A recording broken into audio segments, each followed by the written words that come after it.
வணக்கம். ஏசி தமிழின் பிரதான செய்திகளோடு இணைந்திருக்கிறீர்கள். விரிவான செய்திகளுக்கு செல்ல முன்னதாக முதலில் இன்றைய நாளுக்கான தலைப்புச் செய்திகள். உயர்வடையும் முச்சக்கர வண்டி கட்டணங்கள். தாயாரை கொலை செய்தாலே வாழ முடியும் என கூறிய மகள் அதிர்ச்சியை ஏற்படுத்திய வாக்குமூலம். கனடாவில் தமிழ் இனப்படுகொலை நினைவு சின்னம் சேதம், எழுந்துள்ள கண்டனம். ட்ரம்புக்கு மீண்டும் உடல்நலக்குறைவு காணொலி ஆதாரம் வைரல். உயிர்த்த ஞாயிறு தாக்குதல்களின் சூத்திரதாரி கைது, அச்சத்தில் உதய கம்மன்பில. ஒழுங்கீனமான நடத்தை, 2 வழக்கறிஞர்கள் அதிரடியாக கைது. நகைப்பிரியர்கள் மகிழ்ச்சி, இன்று ஒரே நாளில் 2வது முறையாக தங்கத்தின் விலை வீழ்ச்சி. தொடர்பென விரிவான செய்திகள். நாடளாவிய ரீதியில் முச்சக்கர வண்டிகளுக்கான பயண கட்டணங்களை இன்று முதல் அதிகரிக்க தீர்மானிக்கப்பட்டுள்ளதாக பயணிகள் போக்குவரத்து அதிகார சபை அறிவித்துள்ளது. முதல் கிலோமீட்டருக்கான கட்டணம் 110 ரூபாவாகவும் ஏனைய ஒவ்வொரு கூடுதல் கிலோமீட்டருக்கும் 90 ரூபாவாகவும் அதிகரிக்கப்பட்டுள்ளன. இன்று முதல் முச்சக்கர வண்டிகளில் பயணிக்கும் பயணிகள் இந்த புதிய கட்டண முறையை பின்பற்றுமாறு அறிவுறுத்தல் விடுக்கப்பட்டுள்ளதாக தெரிவிக்கப்பட்டுள்ளது. யாழ்ப்பாண பல்கலைக்கழக சித்த மருத்துவ பீட விரிவுரையாளர் தயாலினி திலீபன் கொலை செய்யப்பட்ட விவகாரம் தற்போது பேசுபொருளாக மாறியுள்ளது. மேலும் விரிவுரையாளரின் மகளும் மருமகனும் திட்டமிட்டு இந்த கொலை செய்தமை தெரிய வந்துள்ளது. கடந்த 18ஆம் தேதி அதிகாலை விரிவுரையாளர் கொலை செய்யப்பட்டு அன்று காலை அரியாலை தனங்கிழப்பு பற்றை காட்டுக்குள் வீசப்பட்டுள்ளமை குறிப்பிடத்தக்கது. இந்த நிலையில் 20ஆம் தேதி காவல்துறையால் மகளும் மருமகனும் கைது செய்துள்ளனர். அவர்களில் நடத்தப்பட்ட விசாரணையில் 21ஆம் தேதி தனங்கிழப்பு பற்றை காட்டுக்கொண்டு விரிவுரையாளரின் சடலம் மீட்கப்பட்டதாக தெரிவிக்கப்பட்டுள்ளது.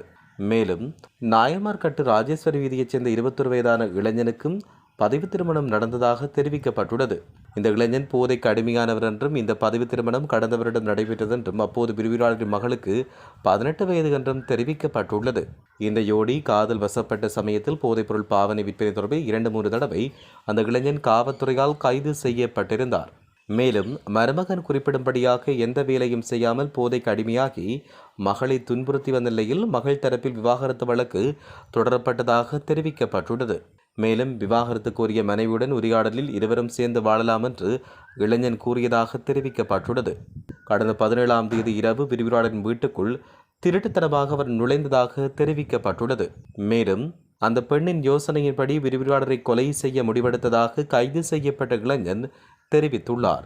18ஆம் தேதி அதிகாலை 1:30 மணிக்கு விரிவுரையாளர் தூங்கிக் கொண்டிருந்த போது அறைக்குள் நுழைந்ததாகவும் தன்னுடைய தாயின் கால்களை மகள் அடுத்து பிடிக்க இளைஞன் கழுத்தை நிறுத்திக் கொண்டமை விசாரணைகளில் தெரிய வந்துள்ளதாக கூறப்பட்டுள்ளது. அத்துடன் படுகொலை செய்யப்பட்ட பின் சடலத்தை படுக்கை விரிப்பால் சுற்றி விரிவுரையாளரின் காருக்குள் வைத்ததாகவும் இருவரும் இணைந்தே சடலத்தை காருக்குள் கொண்டு வந்ததாகவும் தெரிவிக்கப்பட்டுள்ளது. மேலும் விரிவுரையாளரான தாயாரையும் தங்கையையும் கடத்திச் சென்றதாக விரிவுரையாளரின் மகன் காவல்துறையில் முறைப்பாடு செய்திருந்தார். மேலும் விரிவுரையாளரின் ஏடிஎம் அட்டைகளை பயன்படுத்தியே அவர்கள் கிளிநொச்சி பரந்தன் பகுதியில் பணம் பெற்றுக் கொண்டதாக தெரிவிக்கப்பட்டது. மேலும் அவரின் புவியியல் இருப்பிடத்தை சகோதரன் தொலைபேசி மூலமாக அறிந்து கொண்டதாகவும் தெரிவிக்கப்பட்டுள்ளது. விரிவுரையாளரை கொன்ற பின் அந்த வீட்டிலிருந்து எடுக்கப்பட்ட நகை அடகு வைத்து பெற்ற பணத்தில் திருகோணமலையில் அவர்கள் வீடு வாடகை பெற்று பால் காய்ச்சி குடிபூந்ததாகவும் தெரிவிக்கப்பட்டுள்ளது. மேலும் திருகோணமலையிலிருந்து இந்த ஜோடி யாழ்ப்பாணம் அழைத்து வரப்பட்டு நடத்தப்பட்ட விசாரணையில் விரிவுரையாளர் கொலை செய்யப்பட்டு சடலமாக வீசப்பட்டமே தெரிய வந்தது. இளைஞனின் தகவலின் அடிப்படையில் தனங்கிழப்பு பற்றை காட்டுக்குள் விரிவுரையாளரின் சடலம் மீட்கப்பட்டதாக தெரிய வருகிறது. அவரின் சடலம் யாழ் போதனா வைத்தியசாலையின் பிரேத பரிசோதனைக்கு உட்படுத்தப்பட்டு கொலை செய்யப்பட்டமை உறுதி செய்யப்பட்டதாகவும் தெரிவிக்கப்பட்டுள்ளது. கனடாவின் பிரம்டன் சிக்வாங்கிசி பூங்காவில் அமைந்துள்ள தமிழின படுகொலை நினைவு சின்னம் மீண்டும் ஒருமுறை திட்டமிட்டு சேதப்படுத்தப்பட்டது. ஒன்றாரிய மாகாண சட்டமன்ற உறுப்பினர் விஜய் தணிகாச்சலம் மற்றும் கனடிய தமிழர் தேசியாவை இவ்வாறு கண்டனம் வெளியிட்டது. கடந்த 20ஆம் தேதி அதிகாலை வேளை இந்த நினைவு சின்னத்தின் பிரதான மேடை மற்றும் நினைவு பலகை வர்ணம் பூசப்பட்டு சிதைக்கப்பட்டதாக தெரிவிக்கப்பட்டுள்ளது. அமெரிக்க ஜனாதிபதி டொனால்ட் ட்ரம்ப் அவர்களின் உடல்நிலை குறித்து புதிய கேள்விகள் எழுந்துள்ளன. மேலும் 2 காணொளிகள் வெளியாகியுள்ளன. முதல் காணொளியில் புளோரிடாவில் உள்ள மார் அ லாகோவுக்கு வந்த டொனால்ட் ட்ரம்ப் ஏர்போர்ஸ் ஒன்றின் விமான படிகளில் இருந்து கவனமாகவும் சற்று தள்ளாடியபடியும் இறங்குவது தெரிவிக்கப்பட்டுள்ளது. அவர் தனது கையை பற்றி கொண்டு சோர்வாக தோற்றமளித்ததும் பலரின் கவனத்தை மீட்டது. அதேபோல வெள்ளை மாளிகையில் கால்பந்து அணியை கௌரவிக்கும் நிகழ்வில் எடுத்த மற்றொரு காணியில் டொனால்ட் ட்ரம்ப் ஒரு சிறிய மேசையில் அமர்வதற்கு சிரமப்படுவதும் தெரிவிக்கப்பட்டுள்ளது. மெதுவாக அமர்ந்து மேசையை பற்றிக்கொண்டு உடல்நிலையை நிறுத்தும் அவரின் செயற்பாடு அவரின் உடல்நிலை குறித்த சந்தேகங்களை அதிகரித்துள்ளது. மார்ச் மாத தொடக்கத்தில் அவரின் கழுத்தில் காணப்பட்ட சிவப்பு புள்ளி மற்றும் தடிப்பு குறித்து வெள்ளை மாளிகை மருத்துவர்கள் விளக்கம் அளித்துள்ளதாகவும் தெரிவிக்கப்படுகின்றது. 2019 உயிர்த்த ஞாயிறு தாக்குதலின் சூத்திரதாரியை அம்பலப்படுத்தும் தன்னுடைய புத்தகம் மார்ச் 31 வெளியாகுவதை தடுக்க அரசாங்கம் தன்னை மார்ச் 27 சிறையில் அடைக்க முயற்சி செய்வதாக முன்னாள் அமைச்சர் உதய கம்மன்பில குற்றம் சாட்டியுள்ளார். ஊடகங்களுக்கு இன்று பேட்டியளித்த உதய கம்மன்பில அதற்கு முன்பதாக தான் கைது செய்யப்படக்கூடும் என்பதால் புத்தகம் வெளியிடப்படாமல் போகலாம் என்று அமைச்சரவை பேச்சாளர் நலிந்த ஜேதிச சமீபத்தில் சுட்டிக்காட்டியதாகவும் கூறினார். தனது புத்தகம் வெளியாகுவதை தடுப்பதற்காக அரசாங்கம் என்னை கைது செய்ய தயாராகி வருவதாகவும் அமைச்சரின் கூற்றிலிருந்து தெளிவாகுவதாக அவர் குறிப்பிட்டார். கடந்த வாரம் இடம்பெற்ற அரசாங்க ஊடக சந்திப்பின் போது உதய கம்மன்பிலவின் உயிர்த்த ஞாயிறு சூத்திரதாரி தொடர்பான கூற்றுக்கள் குறித்த கேள்விக்கு அமைச்சர் நலிந்த ஜேதிச பதிலளித்ததைத் தொடர்ந்து உதய கம்மன்பிலவின் மேற்படி குற்றச்சாட்டு முன்வைக்கப்பட்டது. உயிர்த்த ஞாயிறு தாக்குதலின் சூத்திரதாரி என்று கூறப்பட்ட நபரை மாத இறுதிக்குள் வெளிப்படுத்துவதாக உதய கம்மன்பில கூறிய நிலையில் மார்ச் 27 விசாரணைக்கு வரவிருக்கும் வழக்கில் எந்த பிரச்சனையும் இல்லை என்றால் அவரால் சில உண்மைகளை வெளிப்படுத்த முடியும் என அமைச்சர் நலிந்த ஜேதிச தெரிவித்தார். இந்த நிலையில் கூறியபடி மார்ச் 27 தான் கைது செய்யப்படுவதை உறுதி செய்யுமாறு அமைச்சர் நலிந்தவுக்கு உதய கம்மன்பில சவால் விடுத்தார்.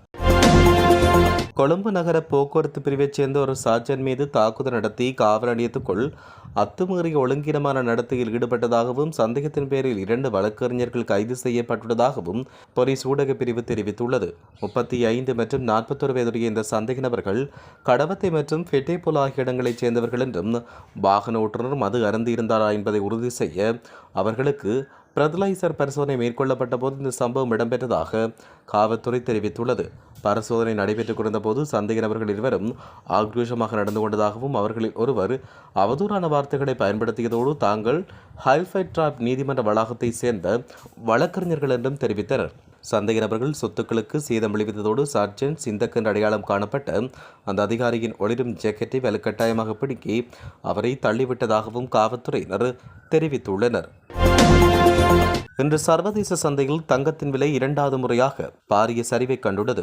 இலங்கையில் இன்று காலை 24 கேரட் தங்கம் பவுன் ஒன்று 3,70,000 ரூபாவாக விற்பனை செய்யப்பட்ட நிலையில் தற்போது 5,000 ரூபாவால் குறைக்கப்பட்டு 3,65,000 ரூபாவாக விற்பனை செய்யப்படுகிறது. இன்று காலை 22 கேரட் தங்கம் பவுன் ஒன்று 3,40,400 ரூபாவாக விற்பனை செய்யப்பட்ட நிலையில் தற்போது 4,600 ரூபாவால் குறைக்கப்பட்டு 3,35,800 ரூபாவாக விற்பனை செய்யப்படுகிறது.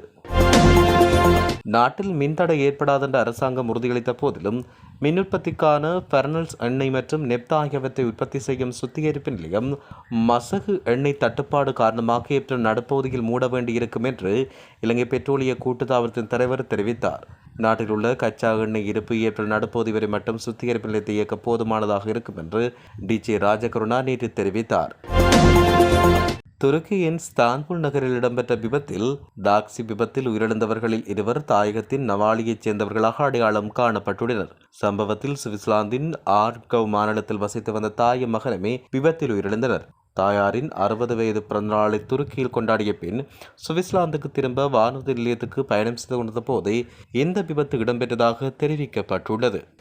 உலக விடயங்களை உடனுக்குடன் அறிந்து கொள்ள ஜேசட் தமிழ் பக்கத்தை சப்ஸ்கிரைப் செய்யுங்கள், ஷேர் செய்யுங்கள்.